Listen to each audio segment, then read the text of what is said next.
All right, we're back. Episode 2. Lou has been convinced to actually come back after I sabotaged the audio. What else did I do to make it a terrible first potty experience?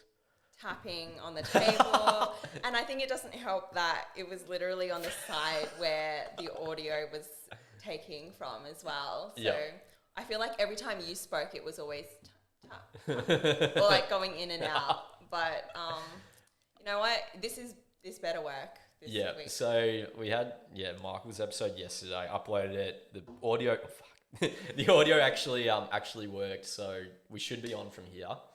The tapping thing, I realised, especially with those one take Wednesdays, my hands go crazy, especially when I'm talking. So I might just have to I don't know if I can actually stop that. Is it an ADHD thing? Oh, it could be. It could be unofficially official.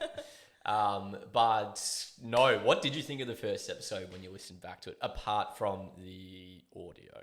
You know what's funny? I actually don't listen back to, well, it was my first podcast, but I just didn't really feel the need to listen back. Oh, really? No. There were, I think, certain parts where I was like, oh, I wonder what I said here.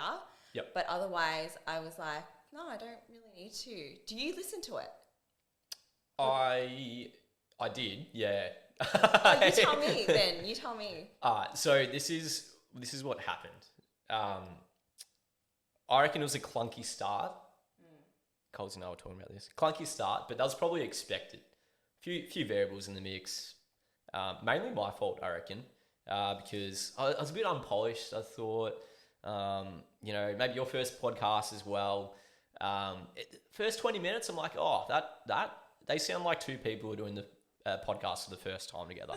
But I did think it improved over time, and I think we're going to hit the ground running this time. Yeah, amazing. Me too. Yeah, do you think that's a fair evaluation? I think that's fair. Yeah. Okay, cool. I thought that was your style though. Clunky. Unclunky. Yeah. To a degree. Yeah, right. But usually a bit smoother. Okay. Yeah. Yeah, it'll get better over time. Yeah. Yeah. Anyway, it's a Thursday today. When did we say we're releasing these episodes? Mondays.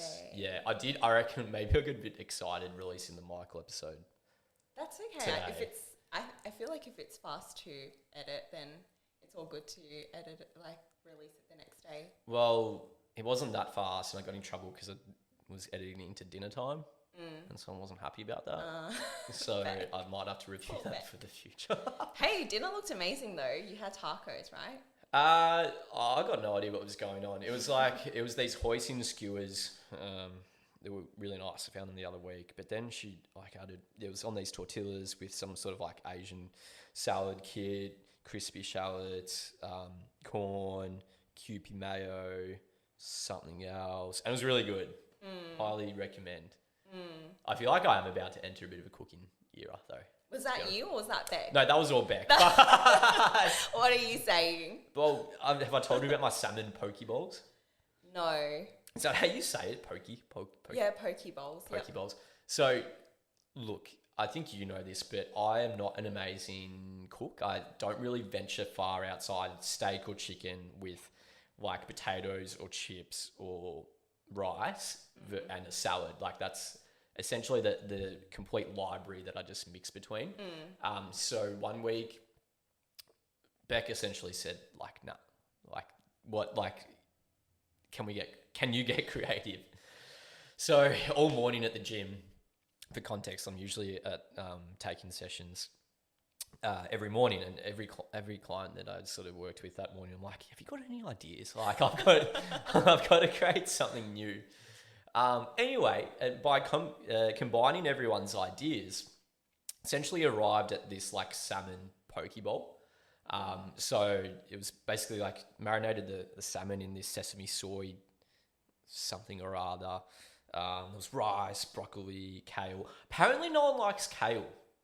Yeah, definitely not, because I feel like it's more of that bitter vegetable. No, I think you need to put it. Have you had it in the past? I do, and you have to make it a certain way so that it tastes good. Massaging it with oil, salt. No, are you just having it raw? Oh no, I put it in the pan with a bit of oil. Oh, okay. Yeah. And it's delicious. That's why. Yeah, if you cook it, but if you have it raw, which a lot of people do, Oh. yeah, it doesn't taste good if you're not actually doing something with it. Yeah, okay. Yeah. Maybe that's where everyone's shortcoming is. If you hate kale, try it cooked. Yes. That's my takeaway there. Kale, broccolini, sweet and spicy pickles. It's a bit of a rogue insert. Okay. There may have been something else in the Kewpie mayo as well. Yeah. And it was a showstopper. That's amazing. So who knows what's next? That sounds amazing to me because I'm such a food mixer, and that just sounds like a concoction, Yep. which is so up my alley. Yeah. Like, I feel like I just need different textures and flavors. Yeah, otherwise, to me, a dish is too boring. Fair. Yeah. Okay. Your We food are will on please- polar yeah. episodes. Like, I'm so easily pleased. Like, you know, if it... I think I'm too accustomed to just ease and like what's going to be quick to make Yeah. instead of enjoying the little things. Yeah. But I now put chili flakes on my eggs. That was a big addition this year. Usually I just have eggs on toast, but now there's chili flakes. Are you good with spice? No, terrible. Okay. This is like it's a little trickle, like barely. Okay. Barely Okay. any. Yeah. Speaking of things that are hot, Yeah. fucking crush that segue. What we want to do every episode is open up with some hot takes to get the ball rolling. So each week, I don't even know what you're going to talk about, but we're each just going to come in with a hot take and see what happens. I'm actually so excited for this segment. This Yeah, is gonna and be there's great. nothing, there's no theme, like just something that's been on your mind that we want to Yeah. get out there. There's like, I feel like there was one feedback that I got from people last week. Actually, it was just one person, but they did say that I want to hear more of you digging into Dali. And What's that? I won't say. Oh, it. bugger. Yeah. I feel like this is the time where I can. All right. Well, open up the thing to open. Hot take. What is Hot it? take. Yeah. Oh, okay. So we bring in one of our opinions. We're gonna do one. What is it? We're gonna do one. We're gonna try. Yeah. It could go anywhere. It could be training related. It could Yeah. be like things that just generally annoy you. That's sort of mine today. Yeah. What have you brought today? What have you brought to the table? Today I have brought social media is killing gains. So one. Mic drop. Yeah. One, because of misinformation. Yep. Two, because of comparison. I am going to talk about the misinformation part because there's one example that absolutely does my head in. Yeah. So yeah, I'll give an example of this, and it's when I go to the gym with any one of my girls who don't normally lift, so I'm taking them through a session, kind of just informally coaching them, and we go through exercises, and they say, no, I'm not doing that exercise because it's going to make my legs too big. Yeah. Or, you know, we're doing an arm workout and they say, nope, my arm's already too big. I'm not doing that exercise. And I'm just like, oh my God, how is this still a thing? Yeah. Yeah. And I feel like there's not as much content around that anymore where you see that lifting weights is going to make you too quote unquote bulky. I feel like that was more a thing in the past, but it just shows that, you know, I feel like the fear or the fear is still so real. Yeah. And maybe also because I've been training for more performance-based goals or for how I feel for so long that I don't remember the last time I skipped an exercise because of that as well. Yeah. But yeah, the fear-mongering I feel like is definitely real. And yeah, do you fair. get that a lot? Yeah, I've definitely heard that. My question is, do you think it is social media to blame? Where do you think that, let's dive into this. Where do you think these beliefs start? I honestly thought it was because of Instagram or YouTube and just people seeing it online. Yep. And I think maybe the other thing is the fact that if you follow people on Instagram that are elite athletes or influencers, well, they've been in the game for a long time, so they're going to be more muscular. And maybe that's over time they associate that body type with that sport. Yeah. But it's not true. Like if you kind of just stop scrolling on your phone so much, go to the gym, look around. If you're looking at all the girls who are lifting weights, they're going to come in all shapes and sizes. Like they're not going to be quote unquote bulky. Yep. Yeah. Yeah. Do you think that's, yeah? Yeah, I get what you're saying. And perhaps, it's, like someone might make some jacked person will put out a thing, if you want to build muscle, try these exercises in this rep range. And then maybe that's, without any education, you just assume if you do that, you're going to sort of look like them. Whereas it might not be like directly, people might not be directly misinformed. I think they are misinterpreting. Right. Because, do you know what I mean? Like, yeah, but then I feel like they still don't get it after. I mean, I won't say too much because I'm not their coach. I'm just their friend. So I'm going to validate a little bit. Maybe say a 1 or 2 liner on how that's wrong. Yep. And then I think my goal is just to do a really good session with them. So ultimately they come back, they just keep at it. And then over time, they'll realize that it's not a real thing. Yep.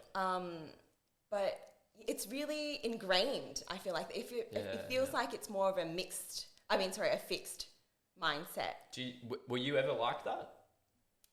I think probably back in the past, like very much back in the day. Yep. Yeah, but if you had to guess or remember, you might not, which is so fine. But do you remember there being a transition in that thinking, or was there a point where you did start to understand more about exercise and you realised that, oh no, it's not going to, I guess, drastically change my body to that degree? Do you remember anything like that? You might not. I really just think it was because I enjoyed the gym. Yep. Like I guess the basis for it showing up all the time was because of how it made me feel. Yep. So then I kind of just forgot about all the aesthetics part of it. And, keeping at it and pushing myself didn't make me bigger. So that was all it was, really. Yeah. Yeah, it sucks. I wish the training made me bigger. The go-to joke, it's a dad joke, but you say it to people who just don't really know what's going on. You say, well, I've been training for 10 years and I don't look like Arnold Schwarzenegger yet, so I'm sure you'll be okay. Yeah, all the boys would like that, but the girls... good point, yeah. What about the other sort of stream there you mentioned, which was comparison? Because this, I reckon, I agree a lot with. Comparison on social media, why is it killing your gains? Well, I feel like it's going back to, if you're just looking at elite athletes and influencers who are training, then it's just, I guess you're misinterpreting what you get from training, if that makes sense. So yeah, it's just, if you're constantly getting information that, or you're just constantly comparing with all of these people and you're expecting that's going to happen to you, it's not, because everyone is ultimately very different. And the feedback they get from training is going to be different as well. Yeah, it's a bit of a vicious cycle. Yeah, what do you think about this? Yeah, well, the thing is, people who are, I guess, like, generally as a theme, like, I guess, more confident with putting up a training video or putting up a picture of them training at the gym, they are more likely to, those people who are more confident are then more likely to put something up. And that might be all you see online or all you're exposed to. And then there's the fact that those sorts of posts might then are favoured by the social media algorithm. So it's just always in your face, when really they might represent the top percentile of everyone that actually trains. And there's someone that looks like that, or someone that deadlifts 300 kilos, there's not that many people, in the world.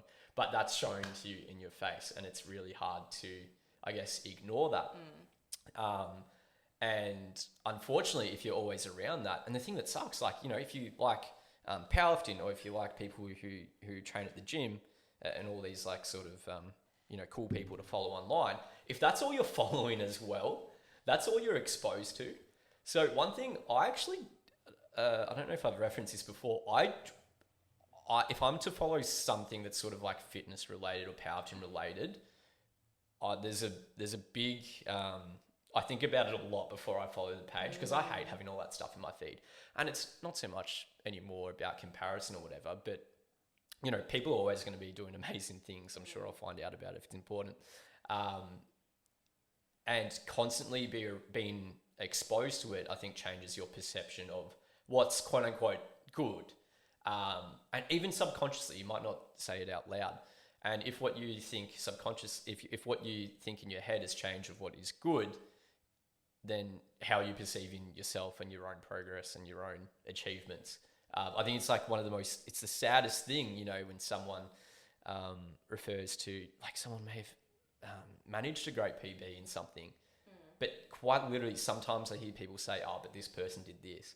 And that's so sad because that has nothing to do with that person. You know, they've worked hard to achieve X lift, or maybe they've done whatever. And that shouldn't take away from their own experience. So I think just generally overall, social media changes people's default perception of what is, I guess, impressive, and in turn can affect how they perceive themselves. I think that's the issue in that cycle. Yeah, Does that make sense? It does, yeah. It's a vicious cycle. Yeah. Demotivating. Can we give any what's some take home advice there? What if people find themselves comparing themselves to others? Do we have any advice for that?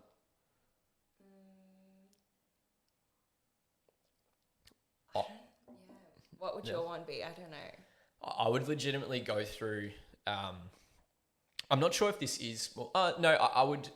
When I am talking about this, I reckon I'm talking about two streams. One, you know, I guess the powerlifting camp, looking at all these like King of the Lift videos, really impressive lifts, and two, maybe just people looking at, you know, like fitness influencers who like always have their rig out basically. I would look through all the people you're following, and I'd set time aside for this. I'd do it when I'm like completely relaxed, go through who you're following, decide on whether or not, like, when you look at their content, how does it make you feel? So true. And if there is ever any negative sort of connotation, unfollow. That's so true, actually. And let's say it's someone you know, trade secret. If it's someone you know and, you know, it's just maybe not too good for your mental health, for whatever reason, you can just mute their posts. Yeah. Mute their posts, mute their stories. Yes. I find I'm passionate about this because my feed is so streamlined now. Because I try and just limit how much time I spend scrolling. Because I hate that. So if anything does show up in my feed, it's pretty curated and I'm enjoying, or I take interest in what I'm looking at. Slightly different, but same sort of idea. I actually really like that. So go into the people that you're following, ask yourself, does it inspire you or does it make you feel like shit? Yeah. Yeah. Great. Yeah. And you either unfollow or mute. Yeah. Amazing. Cool. Perfect. That's the first bit of value today. My hot take. Sorry, this has nothing to do with anything interesting. Well, okay, you didn't mention this, but so for the hot takes, we were thinking one person brings in a non-training related one, and then the other person brings in a training related, just to mix it up a little bit. So I've been thinking about this for months now, and I just needed to get it off my chest. All right, let me set the scene. No, the hot take is people who reply in a group chat, in a group event, saying that they can't come. The hot take is that they suck. Wow, what a statement. Don't you hate it? Ladies and gentlemen, just sit with that for a second and really think about what Della just said. I don't know why. I think it's... No, let me set the scene. Imagine there's like 20, 30, 40 people in a group chat, and, you know, the person sends a message in, hey, like, thinking of doing this, blah, blah, blah, blah, blah. And everyone just likes it. And then someone's always saying, hey, so sorry, can't come because I've got this and this and that, and, you know, I would have loved to have come. I'm sorry. Like, do the other 30 people need a notification for that? Is that not just something you can DM the person about? Yes, but it's also yes, it is. Hang on.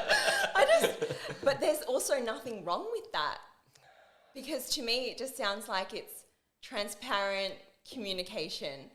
And like, what are you saying is wrong with that? Well, I reckon when someone sends a mess, they know 40 other people are reading it. So there's a bit of, it's sprinkled with a bit of, I don't know, like, What do you think? What do you think? they've been a bit too nice to show the other people. They're being too nice? Yeah. There's a bit of Hollywood in it, I think.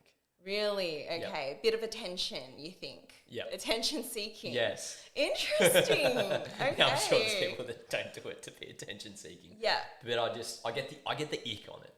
Okay. I've only learnt that word relatively recently.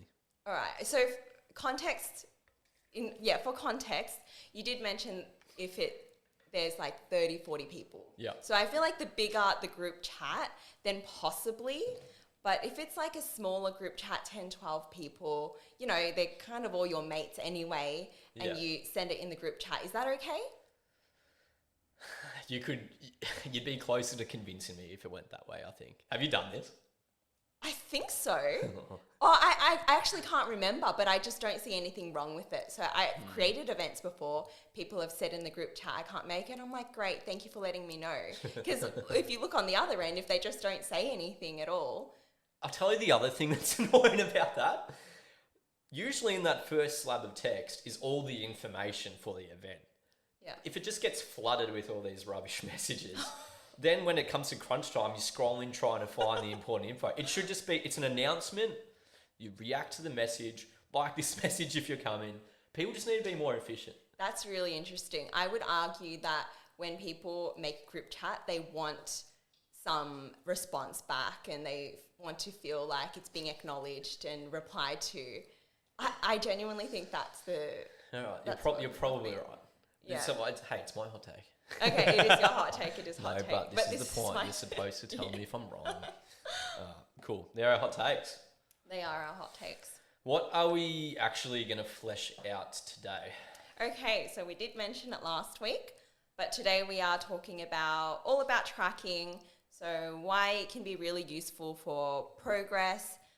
What can we track, first of all, as well? Yep. And how can we track also the common issues that may arise as well that we will address? Yeah, cool. I think when we say tracking like that straight away, people, I think, will 100%, because I thought it, we'll think about like macro tracking and just food and calorie counting. But it's not just that. We want to... I think we want to look at, and none of these are necessarily training related specifically, it's sort of all the external factors, but we want to sort of unpack the other things like, yes, your food, but, you know, keeping track of your sleep, keeping track of your body weight, keeping track of maybe some wellness markers, might be habit tracking, if I missed anything there, your steps.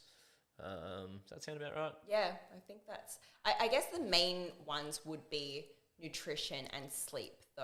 Okay. Right? Yep. Like those are that's everything that you can track, but I would say that would you say that the most correlated to training performance would be those two?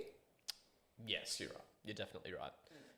And to explain that, I guess, they both, I guess zoomed out a bit, you know, food or nutrition plays a big role in training because it fuels you properly for training and helps you recover and helps you grow or whatever you're trying to achieve. And then on top of that, sleep is like by far the biggest giant when it comes to everything that helps with recovery. Again, also important to recover from training and do everything you want to do. So you're right. But the reason why I would even like think about tracking all these things, because like everyone sleeps and everyone eats, like why do we need to track it, right? The reason why it might be a good idea is essentially to inform us and make better decisions and make changes if needed. So I think perhaps, you know, when we say, oh, let's track this or that, maybe sometimes there's a tendency for people to be hesitant or unsure about things because they think, oh, okay, now I have to start tracking that. Like, oh, this is going to be the rest of my life. I have to track my food. I have to always be on top of my sleep. And I don't think that's necessarily like the best utility or the best. It's not what we're trying to do with tracking. I personally find it best to use when I guess we need to go to that next level to make sure these things are on track. And that might come from, general conversations with people. That might be, I'm starting to feel really tired coming into these sessions, or not really, not feeling my best. Sleep hasn't been great. And I made this comment to you the other day and you like it, I think, still, hopefully. But it's like, you don't know you're not sleeping enough until you know you're not sleeping enough. Yes, exactly.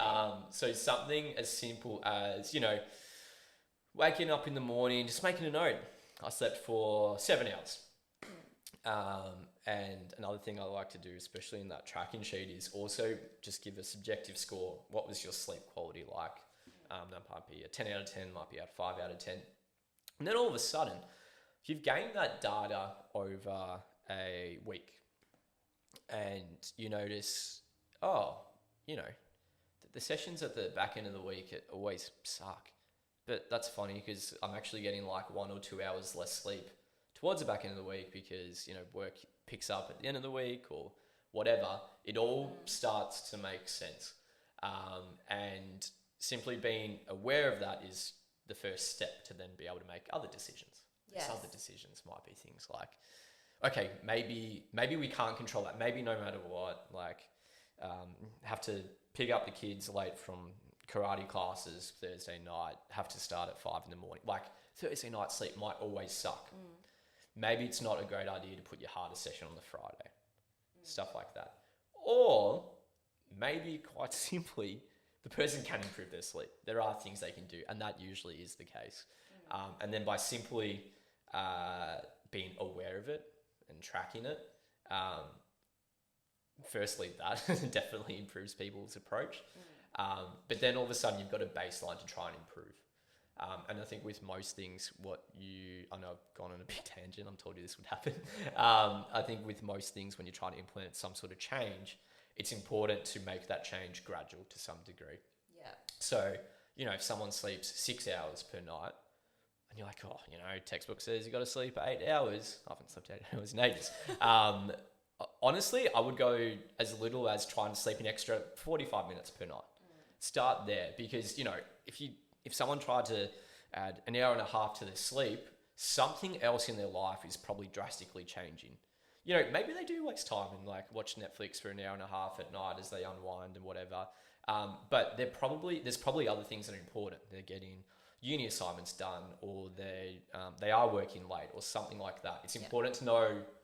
It's important not to just slap like a guideline like that to try and make that change straight away. Yeah. Does that make sense? No, it does. Yeah. Cool. Yeah. And I guess going off that, it's the fact that everyone does function on autopilot, right? So everyone is kind of going about their life and, things are happening, but they're not aware that maybe their nutrition or sleep is lacking. But by tracking, at least it kind of focuses in on it a little bit more. Yeah. So, and then they can, see over time if it actually correlates to training, whether it's actually, affecting their training or not really. Yeah. Yeah, definitely. I guess nutrition's the next big one as well. And a lot of people, I think the important thing with nutrition is just making sure someone is just properly fueled for everyday life to begin with. I think where it becomes more of a focus is when people have more specific goals when it comes to, it might even be losing weight or gaining weight, or specifically maintaining weight for a particular reason. It might be for a weight class or something. When there is a goal like that, this being aware of it does become a lot more important. But I think one thing that probably also is assumed is that, tracking your nutrition means calories, MyFitnessPal, logging absolutely everything. But that is at one end of the spectrum. That's the most accurate thing you could do, but obviously the most burdensome to some degree as well. It takes the most effort, and it is the hardest to stick to for most people. Some people can do it really, really well, year round if they want to, and that's fine. But hardest for most. But down the complete other end, you could say that under the umbrella of tracking food, simply like having 3 meals per day and trying to stick to 3 meals per day is to some degree tracking your food. And then there's all these things in between you can do to, I guess, turn up that dial of accuracy. And in return, like obviously the more accurate you are with your approach to whatever outcome you're trying to achieve, the more efficiently you'll get to that outcome. Yeah. So for example, it actually, for some people, it might be simply like sticking to 3 meals for, a few X period of time, might actually just give them that sort of constraint to allow them to eat a bit less and put them in a deficit, and they might be able to lose weight simply doing that. That's not usually how it works, but for example, and they might achieve that in X amount of weeks. But if someone was to full on try and track as much as they could and all that stuff, they might be able to achieve that in half the amount of time.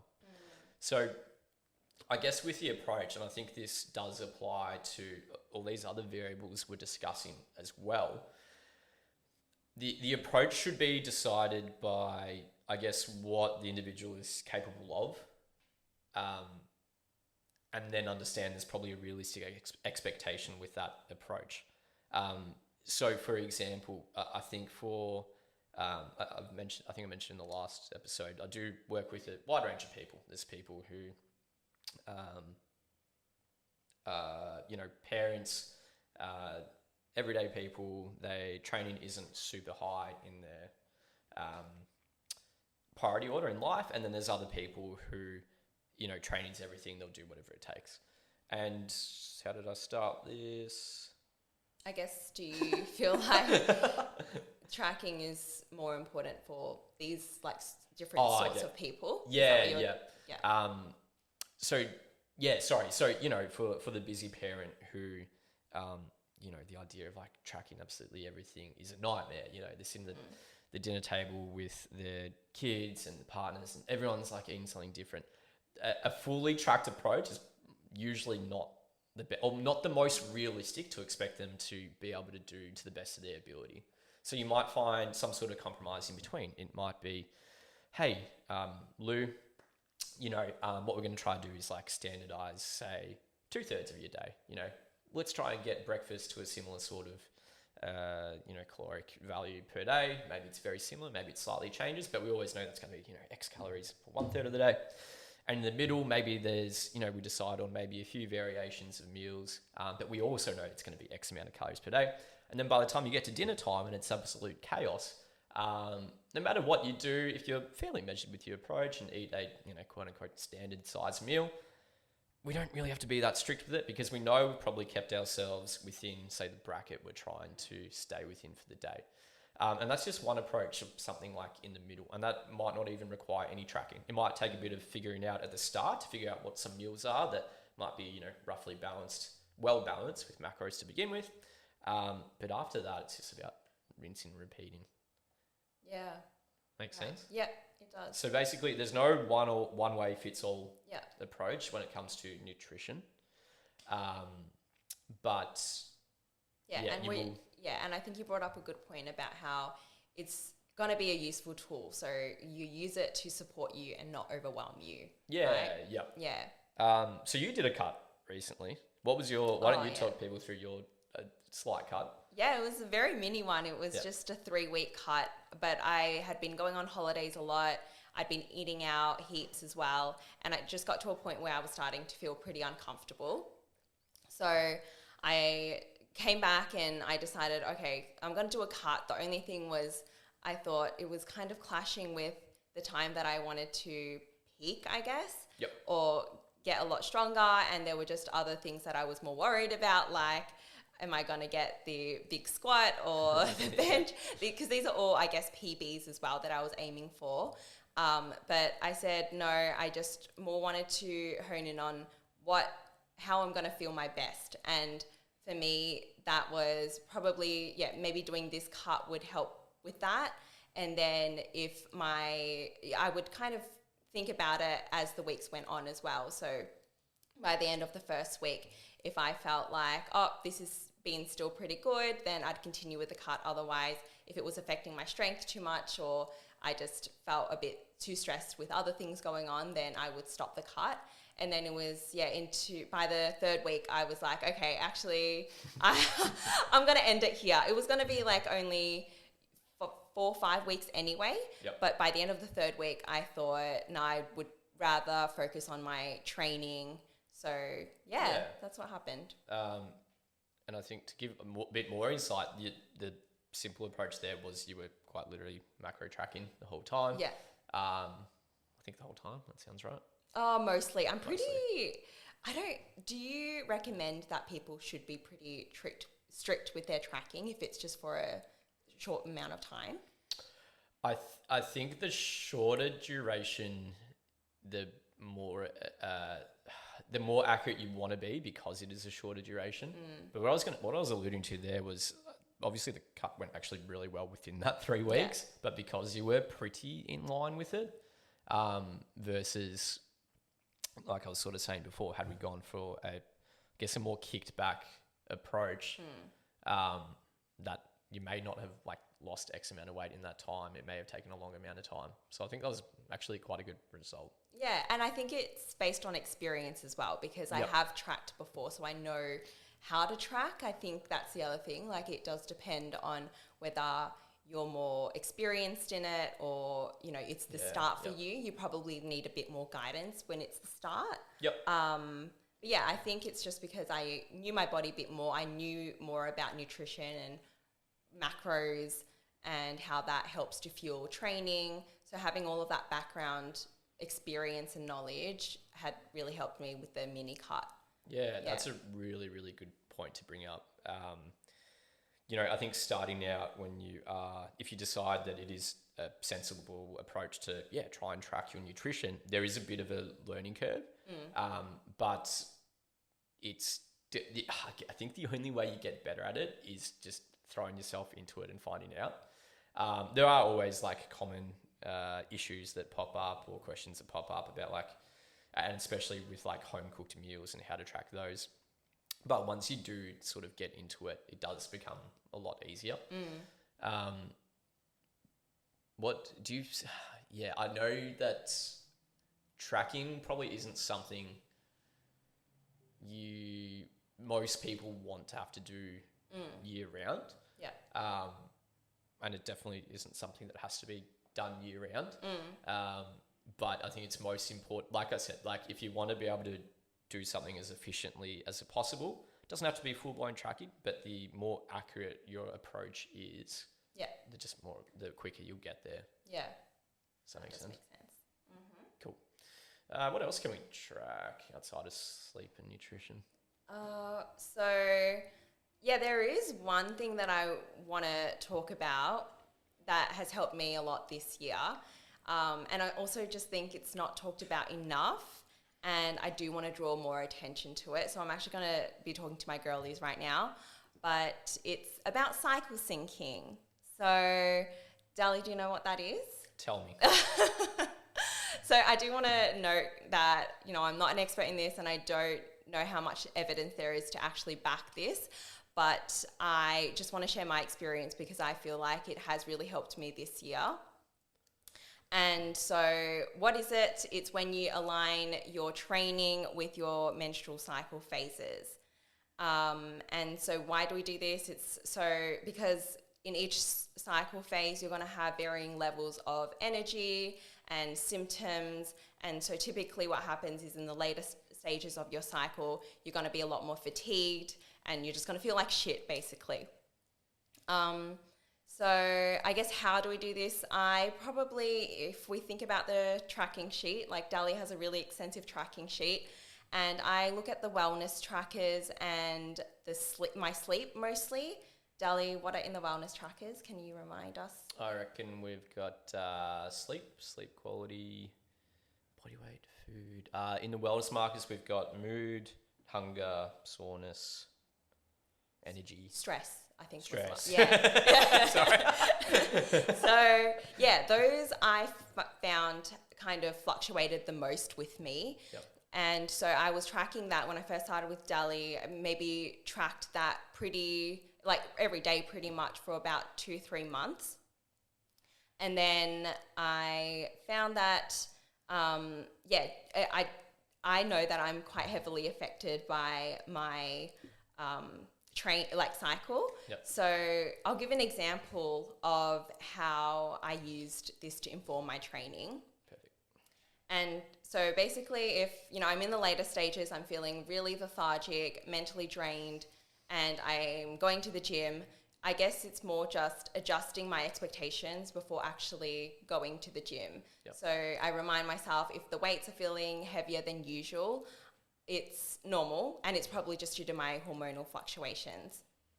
Now, I know that sounds so simple, but I feel like it can really go a long way over time, because ultimately it manages or just maintains your motivation for training. It probably reduces, your chances of injuries, and reduces that burnout as well. So what do you think people are likely, if someone isn't, I guess, aware of this and, don't have the realization that this might affect their training, coming to training, what do you think they're more likely to do or approach the session? That's a really good question. So if I think about the times where I wasn't tracking this at all, I remember getting really frustrated with myself, because I would be blaming it on, other lifestyle factors, or maybe lack of effort. And if you can imagine, you feeling weak and just not feeling as strong in the gym every single month, like that can be just really frustrating. Yep. And not having an explanation for it as well, it can just kind of kill that motivation and enjoyment as well. Yep. So I would find, that's what I found anyway. Okay, so I guess when you're equipped with that information, you, I guess, don't take it out on yourself as much. Don't think there's less negative connotation. You feel like, okay, there's actually a reason for this. I'm not regressing. I've just got to make the most that I can of the day. Exactly. It's self-awareness and learning more about your body as well, which is, I think, really important for progress and all of that. Yep. When you do enter the gym, you are actually feeling, it's a week where you aren't feeling as good or energy's lower. What is that session actually like when you tackle it? Yeah, so it's not to say that I'm not going to give it my best go. Yep. Or it's not like I'm going to change my program or exercises. Yep. It is really just setting realistic expectations for myself, so that, or easing up on the weights even, you know what I mean? Yeah, just so that it feels a lot better, and overall I actually turn up to the gym. Yep. Yeah. Yeah, cool. And that is hard, because obviously, in strength training, when we do have fixed periods of time, when it's like an event-based sport, so I guess the reason why, zooming out for this for 1 second, but the reason why I might have a fixed length of a block is so that you can plan, say, if you've got a comp in 15 weeks, we get used to, say, 5-week cycles, so you know how to peak, your body gets used to that peaking process into a comp. But with that, and obviously we've spoken, maybe not yet, but about building momentum over a training block and trying to come to some sort of peak at the end. Obviously, when you layer that into that, it can be not make it, I guess it could make it feel worse, in a week where, on paper you should have been teed up to push really well that week, or maybe even come in expecting to hit a PB. I can definitely understand, and I really appreciate you bringing all this up, and we've talked about this before, but how that might be even more, I guess, just draining and discouraging.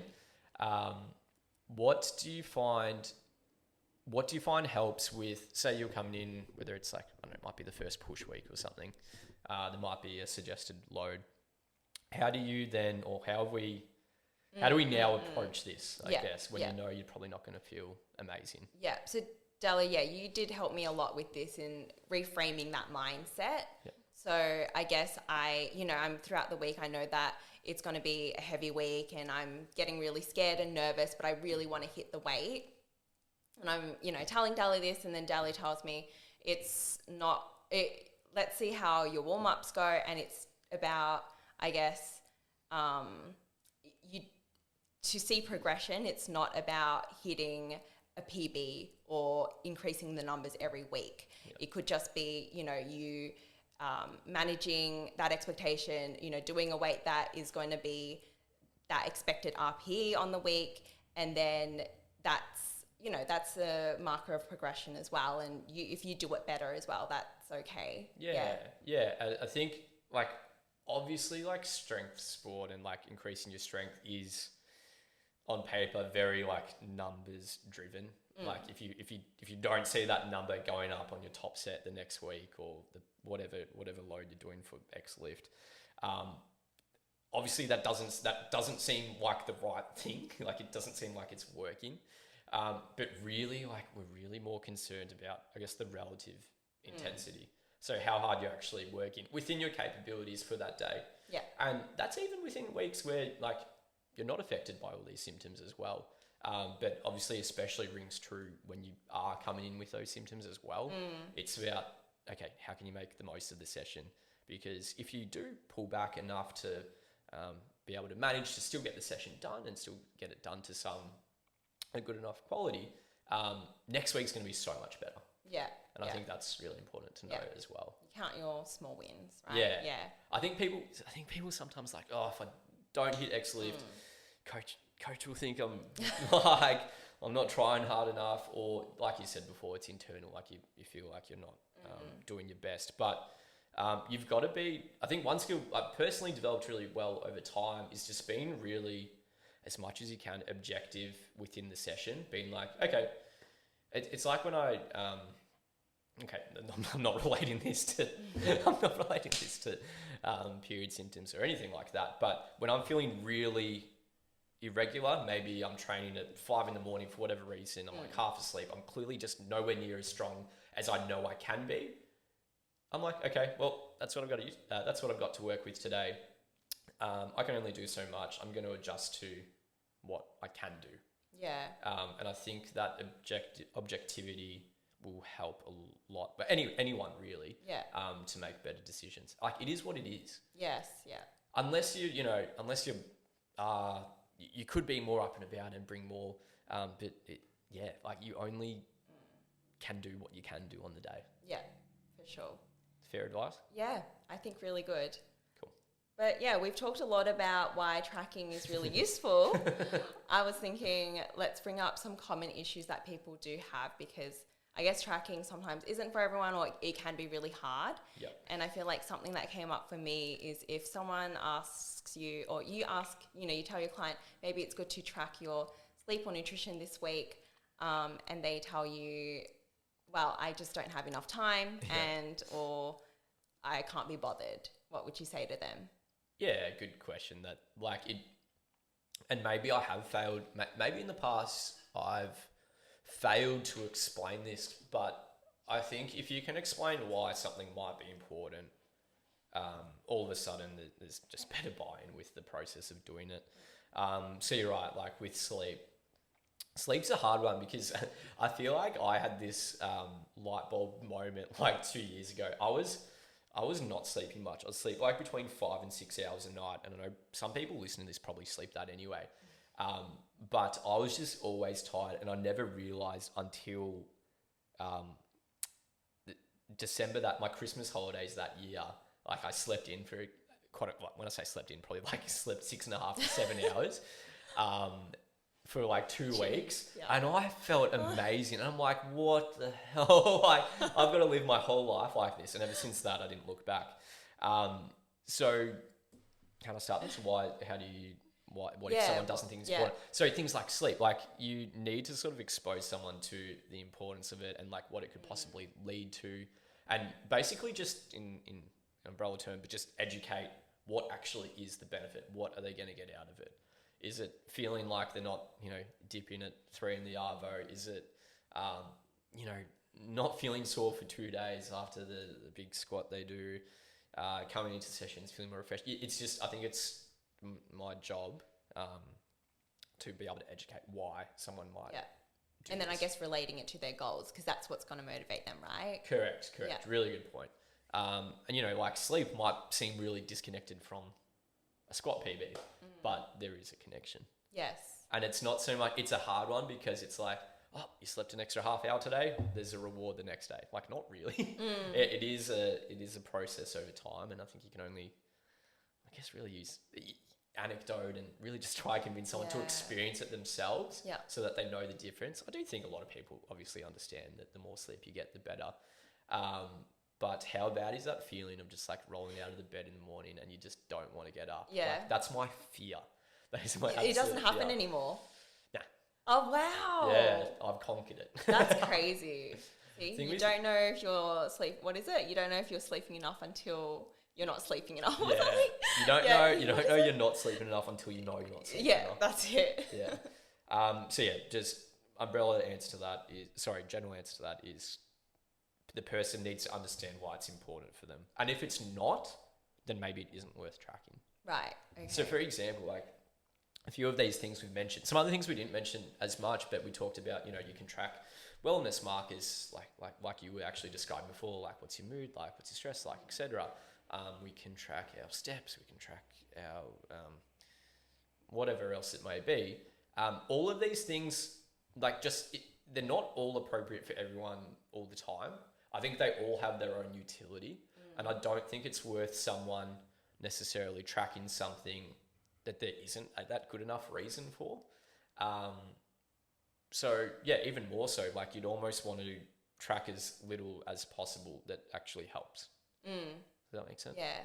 Do you find do some people come up to you and say, I've been tracking this and that for a while, but I'm just not seeing any progress? Like it doesn't feel like it's helping my training, I guess? Yeah, I can't think of any maybe specific examples where that's happened, but I think the more data you collect and the more time someone does track something, the more information you can pull from it as well. Yeah. So let's say someone has begun a either weight loss or weight gain phase. Sometimes you actually can't extrapolate enough from the data until about like 2 or 3 weeks. And that might sound like a lot of time, but you need to see, okay, let's say in those examples I just mentioned, like how is body weight actually trending over time? Because with a lot of these things, especially body weight, it can fluctuate a lot over the course of even a week. So that's why when we look at anything to do with body weight, personally, I just look at the weekly average and how weekly average changes. Yeah, okay, that was a good point. Yeah.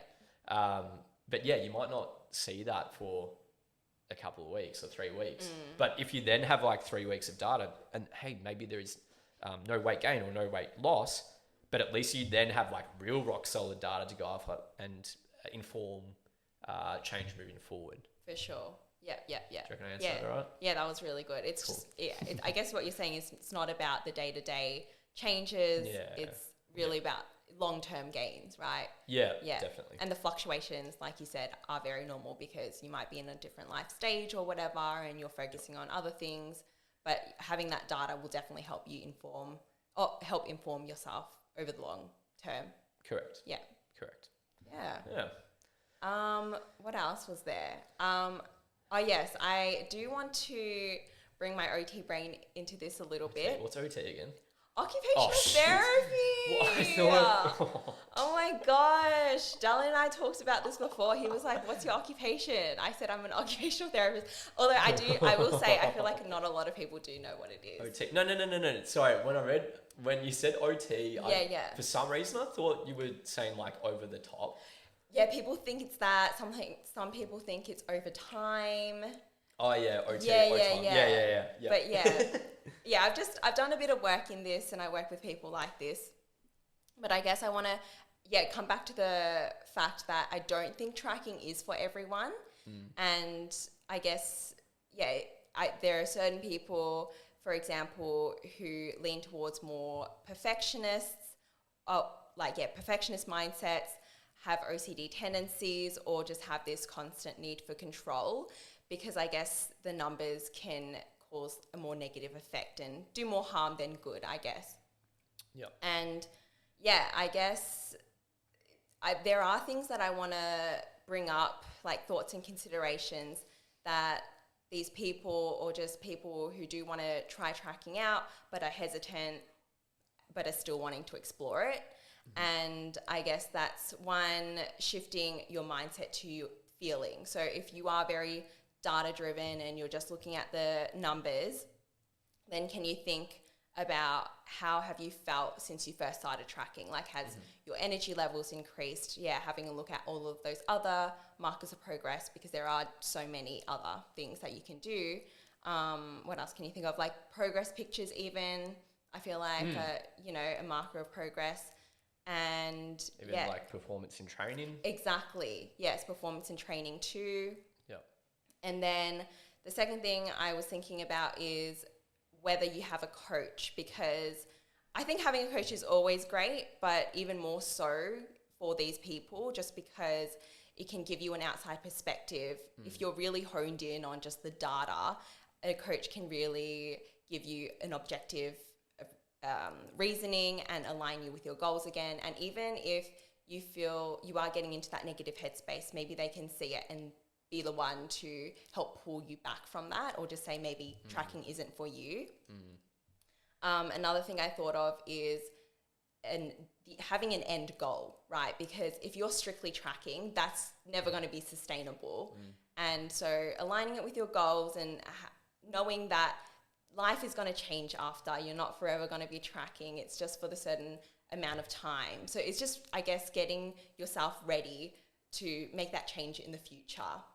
And then I think the last thing is having a think about the alternative, because say your goal is, I'm going to give an example of body recomp, right? I feel like that is, it's common to, I would argue that you can't really do it unless you're tracking your nutrition. So I would say, well, if you're not tracking, then are you just going to use a different strategy, like a fad diet or something like that, and then just going all in on that approach, and then feeling like it's not even working? You're going to turn to another, fad diet, and then it's not working. I would say that that's causing a more unhealthy relationship with training and food over time. So those are the points that I thought we could think about. Yeah, no, that I'm really glad you brought all those things up, because they are very worthwhile to consider. One of the things you mentioned, and I was thinking I'd sort of help explain from a coaching perspective too, sometimes it is like, sometimes you do notice there are like red flags I can identify where I might be informed to, like, okay, maybe like this approach isn't good based on maybe these comments or how someone's reacting to this or that. But sometimes it is very hard to understand that. And I think that if you are, in a position where you are noticing that maybe some sort of approach, whether it's tracking or a big one, I think the most recognizable one is like scale weight, and people taking scale weight and that potentially influencing mood across the day. If that's the case, I think it is important to communicate, and if you are being coached, to try and communicate that. Very true. And I think maybe potentially a fear with not wanting to communicate that is, if I tell coach that, like, it's going to make me stop the card and then I won't be able to do what I'm trying to achieve. But that's not necessarily the case at all. Like there are, if you've watched, what's it called, Moneyball, there's other ways to achieve an outcome. And I think it's on your coach to be able to try and find that out for you and help you avoid whatever that is that might be having a negative influence, on trying to help you reshape it to not be a negative influence. Yeah. So that's one thing. Like, don't be scared if that's like the case, and you happen to, and it's probably rare, but if you happen to be able to be self-aware of this, like, communicate it, please. Yeah, and I guess that's the other part of it. You do have to be self-aware to be able to communicate that. Which is hard. Yeah, which is hard. And so I guess it's like, you never know unless you try, I guess, right? Yeah. Yeah. Definitely. That's tracking things. Yeah. So what are our take-home points, do you think? I guess tracking, use it as a useful tool rather than letting it determine your success or your failure. Track what's important to you and your goals. And What else did you have? I think that's really well summed Yeah. up. It's a tool and it should be specific. And if it's not specific, then you probably don't need to concern yourself with it. Yeah, Yeah. I like it. Really great. Good. Cool. Summed up. But that's not it today, is it? No. Tell me what's going on here. Okay, so this segment is called a wild card. What are we calling it? Wicked Wango card. No, it's from an episode of Friends. Have you seen that one? I haven't. Where I love Friends though. What? No, you've seen it. Joey is doing an audition for a game show. Yeah. And like it's this crazy show, and like they pick up, it's the Wicked Wango card. Okay, no? well that's no, I haven't seen it. That's now what it's called. But Wicked Wango card, I love it. Wicked Wango card. Okay, so we've just got a bunch of random asked questions in a deck, and I'm gonna shuffle it actually. Why are we doing this again? Because we want to have some fun. That's why I'm here. I'll learn about each other. Yeah, get to know each other a little bit more. Okay. Yeah. You're gonna draw the card. You can draw the card. I'll shuffle. Okay, I'm scared. All right. Card reads: in your opinion, what will the apocalypse look like? Oh my gosh. I'll just give my opinion based on what I'm most scared of at the moment, and it's AI. I honestly, there's going to be an AI apocalypse. Have you seen, it reminds me of that movie, is it iRobot? Yeah. With Will Smith? Yeah. That shit scares the hell out of me. And just with how everything's going right now, I feel like all the electronic devices are literally we're gonna wake up one day and they're just gonna attack us or something. I don't know. But yeah, I really think it's that. What do you think? No, my initial thoughts AI as well. Right. I don't trust it. So when I use ChatGPT, I log into my friend Sonny's because he showed me it like a year ago whenever it came out, and it's still on my computer. I'm like, I'm not giving this thing my information. Yeah. So Sonny, that he doesn't know that, I don't think either. There's a setting now on ChatGPT, I think, where it makes, I don't know what it is. I think I wouldn't trust it. You wouldn't trust it. I know. Anything you feed it, it will probably use it to inform. Yeah, I don't know. It does. So now I haven't looked like that carefully at it, but I have realized every time I log in, like some previous questions and discussions are stored.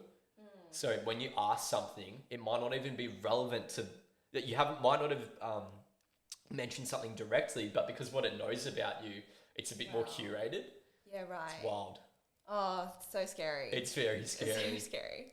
Anyway, what does the AI look like when it kills us all? Do you think it's going to be like robots in a line, like in the iRobot, or do you think it's going to be our computers turning against us? I reckon it's this like singular entity. What's that movie? Mission Impossible, whatever they're up to, 8, 10, whatever. And it's like this. It's this they call it the entity in Mission Impossible. So it's this singular thing. Yeah. I don't even know what it looks like because it's in your like computers. a core. And it's just ball. like pinging everywhere because it can go through the Wi-Fi, right? So it exists everywhere. Right. So it's not like all this bunch of like. There's going to be a king of AI. Yeah. KingAI. That's what we'll call him.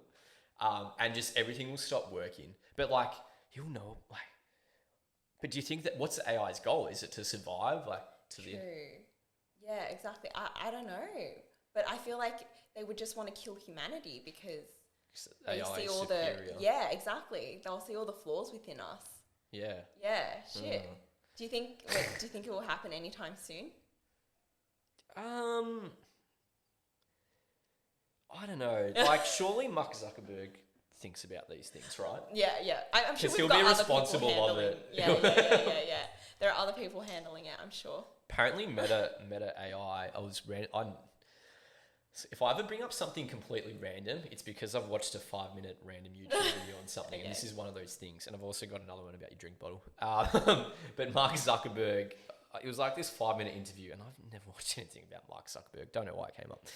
And he was basically saying that by the end of this year, he wants Meta AI to be the most used AI in the world. I'm assuming ChatGPT is the current most used one, I assume. Yeah. Anyway, it's like, we're well on track for that happening. Like, it'll probably happen by November or something. I'm like, oh. So I think he's going to be the kingpin. Oh, okay. And then Meta AI. I wonder if Meta AI will cause all this. Things to think about. Yeah. Just as soon as the AI starts making other things, we're in trouble. Yeah, that's true. Yeah. But that's essentially what AI is, isn't it? Exactly. Yeah. Yeah. Tell me about my drink bottle. I'm a bit offended already. Oh, nah, it was this marketing thing about Stanley. They're called a tumbler bottle.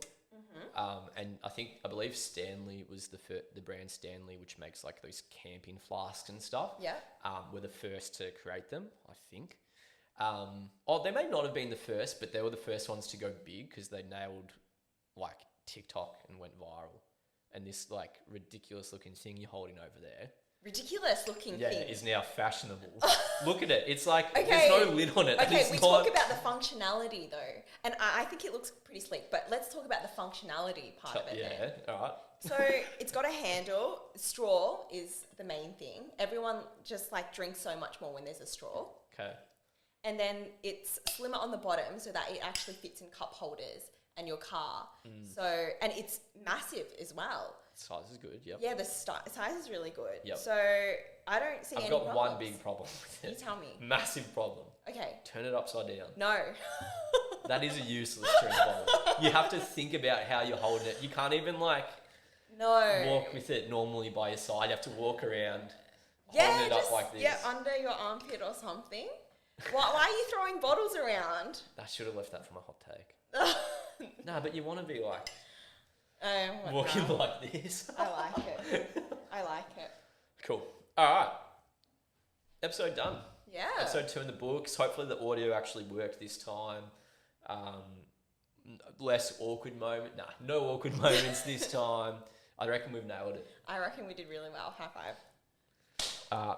Catch you next time. Oh, you're going to tell us What? about the next next topic? week. I'm very, very excited for next week. And I am worried for listeners. I'm worried as well. Because I reckon it'll be tangent central. Because I think that the things I love to talk about, and I think something I understand at this next level is program design and like functional program design. And I just really want to unpack it. So it's about designing the best program ever. What a catchy title. That's what we should call it. Amazing. I feel like my job next week will mostly just to keep Dali on track and ask him questions to make the audience understand it a little bit better. But yeah, it's Dali's time to shine. I'm actually really excited for it because I think you've got really good ideas on it. Thank you. Yeah. I appreciate it. Yeah. Quick note here. We're going to try to drop these episodes every Monday, so you can expect them to be published Mondays. That's all I really wanted to say. Follow 5 stars if you want. That I think I don't know if this is true, but everyone else says, hey, like helps the page and if you like give it 5 stars. I don't know if that's true, but if you can give it 5 stars, that would be great. Yes. There's a comment section as well. If you want to bring up anything that Lou's done, you just punch it in there. It'll be about what Dal's done. But Probably. Yeah. Cool. All right, let's officially end the episode. Bye. Bye.